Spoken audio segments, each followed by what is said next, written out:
Hi guys, and for today's video, so papunta kami ng Jensan. Mga around 7, umalis kami ng Davao. Mga around 9, dumating kami dun. And,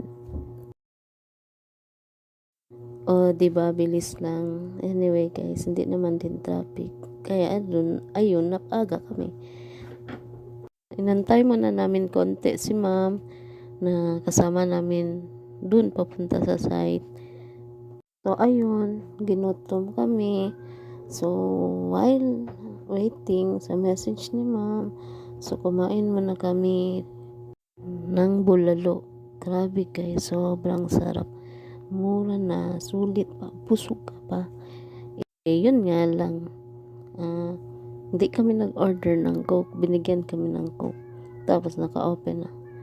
So, wala kaming choice, so, inumin na lang namin. Sayang naman din yung babayaran namin. Siguro yun sa kanila, no?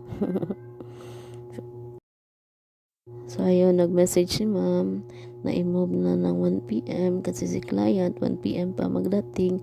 So, ayun, pumunta muna kami ng mall, guys.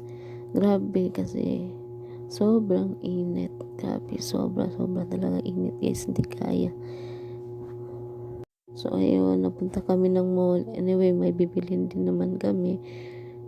So, ayun, nagpalamig kami konti. Antay sa oras. So, ayun, umalis na kami sa mall para sunduin si ma'am. Nakasama namin papunta sa area kasi si client nag-message na papunta na daw dun. Ang kagandahan lang guys is pagpasok nyo pa lang sa area na papunta dun sa site is madami na kayong makikita. Grabe, overlooking, beautiful nature, very refreshing talaga guys. Grabe, sobra. Mapapawaw ka talaga guys. Dito pa lang guys, kitang-kita nyo na kung gaano kaganda ang view.